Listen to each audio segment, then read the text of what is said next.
Whether you're looking for answers to specific life questions or seeking to become the best version of you possible, welcome to the Mental Breakdown and Psychreg podcast, where we offer insight, information, and strategies based upon research and years of practice as clinical psychologists. So sit back, have a listen, and get connected with our hosts, Dr. Berney Wilkinson and Dr. Richard Marshall. Welcome back. Richard, it's the beginning of the last week of 2017. And you know what we have to do first? You know what today is? No. No, I never want to take the chance of getting the right day. All right. So today would be what? This podcast is posting Christmas morning. Merry Christmas, everyone. This is Christmas morning. Yeah. Okay. Merry Christmas to all of you out there. Yep. So it's Christmas morning. Yes. Monday, December 25th. Mm-hmm. Yeah. Okay. And we have a lineup this week. Yes. Because we're preparing for next Monday. Right. Which is New Year's Day. Right. Right. And so we have a lineup of preparatory podcasts. We have an interesting lineup of podcasts set for this week, where we're going to talk about why we make resolutions, ways to help increase the probability of being successful in following your resolutions, and then we're going to kind of end with some resolution ideas. Fun stuff. Yeah. Last week we talked about getting yourself mentally prepared for making your resolutions, and we did that because so many people fail to achieve their resolutions. So this week we're going to talk about things you can do to increase your chances of success, but we also have some really useful information about why it's so difficult to keep your resolutions. There's some new research out, some new brain research out. Yeah. Really fascinating stuff. So listen to the podcast this week and prepare to make your formulate your New Year's resolutions and to increase the chances of success. That's right.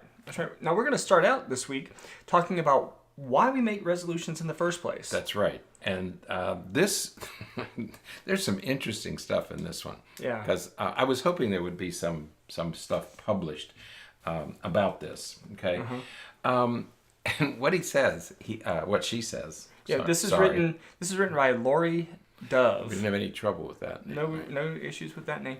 Right. And this is from How Stuff Works. So this is a pretty popular website because they've got TV shows. They've got all kinds of stuff going on. Right. And so she begins by saying, people make resolutions ranging from the very mundane, the very simple, like I'm going to floss or do something simple, to more complex things like this year I'm going to write the great American novel.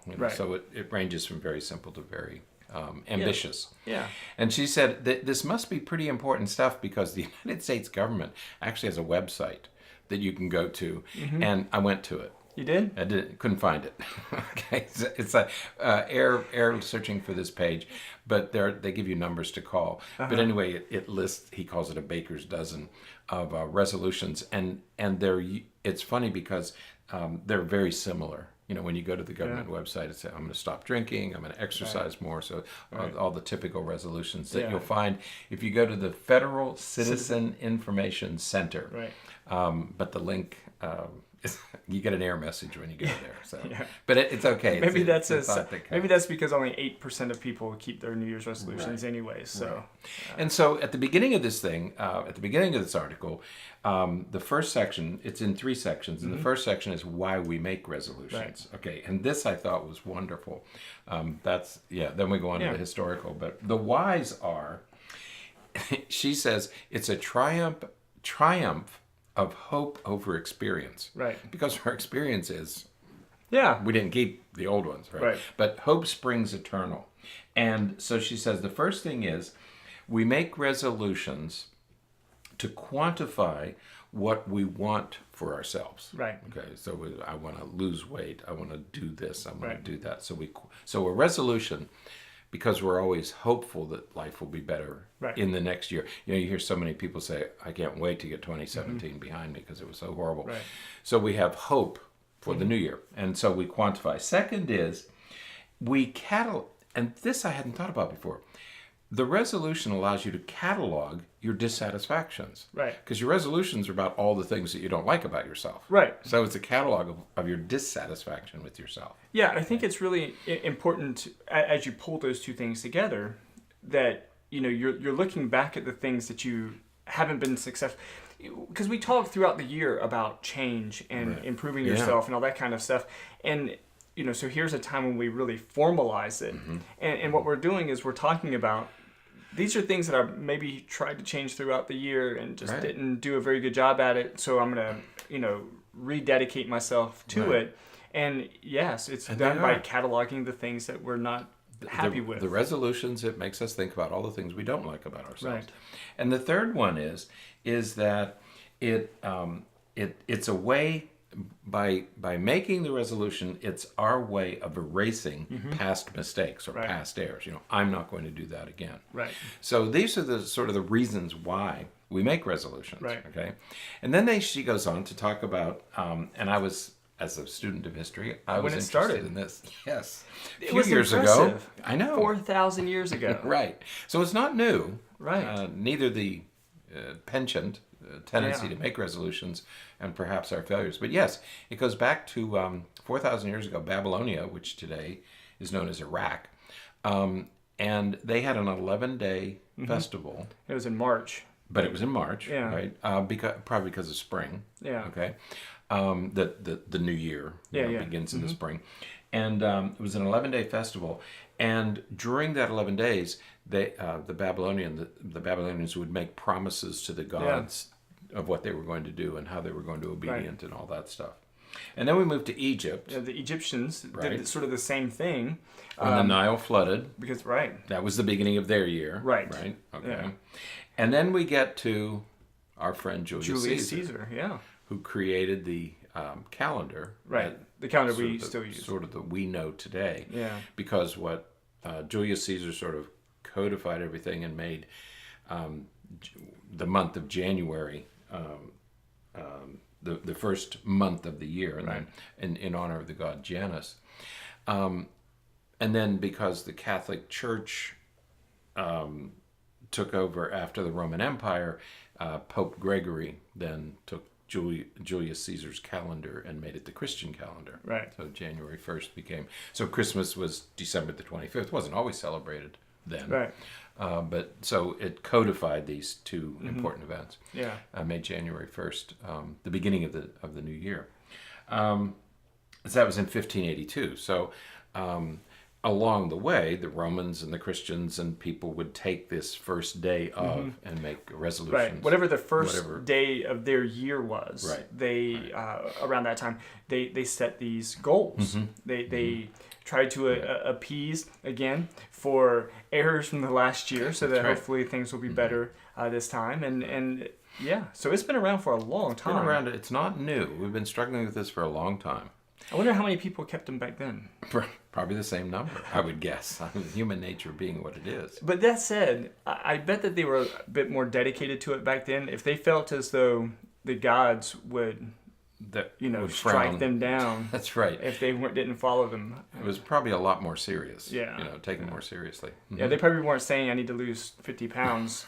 They were more...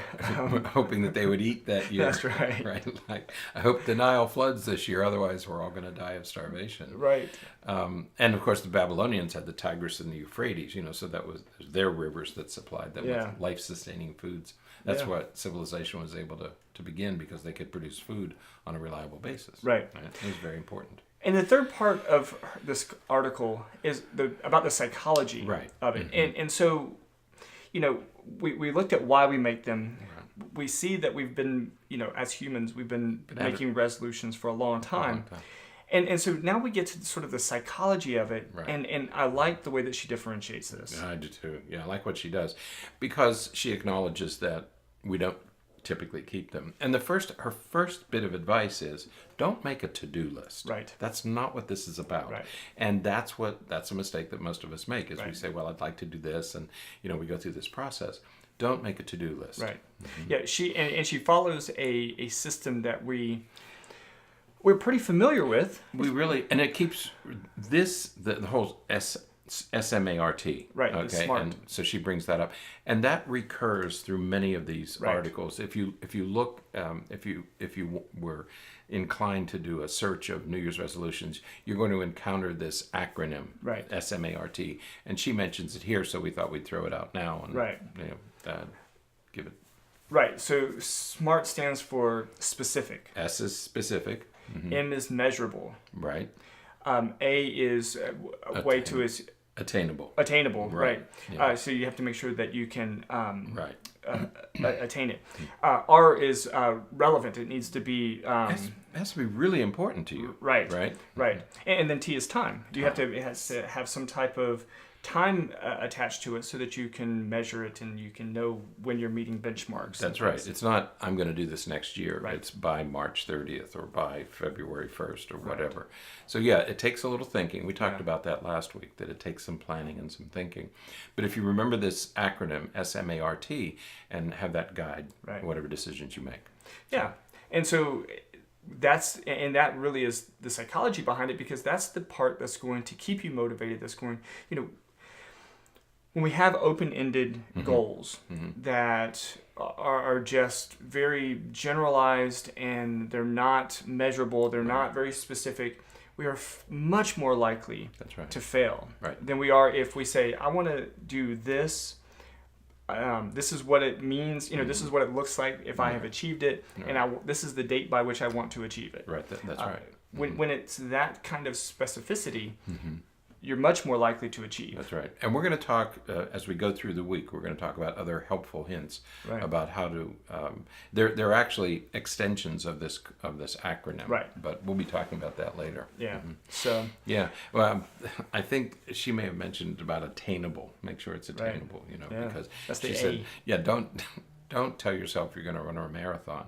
And I think it's she who says, if you're 40 pounds overweight and you get winded going upstairs, maybe you shouldn't. Maybe you should scale back on your on your goal.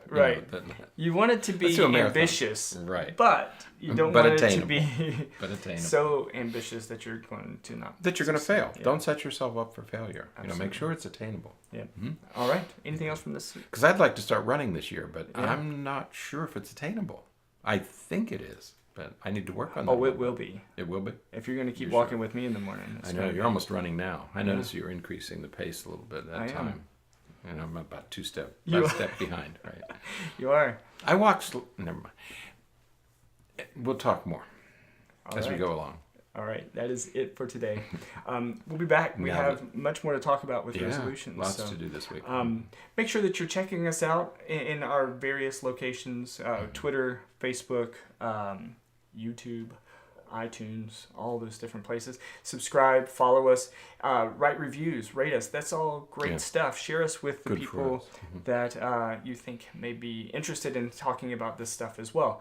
And check out our Patreon page, patreon.com/thementalbreakdown. The links to all of these things are in our show notes, and you can just a little click away and you can check it out. In short, we would like to be a resolution on your list. That would be great. Put us on your list as a resolution. Yeah. I resolve to communicate with the two.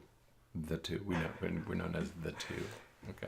That's awesome. Love to hear from you, though, really seriously. We need to make T-shirts that say the two. Got another great email from a listener on Thursday. Just good stuff. So please, love to hear from you. Yeah, absolutely. So, all right. Until next time, stay happy, stay healthy, and forget to be afraid.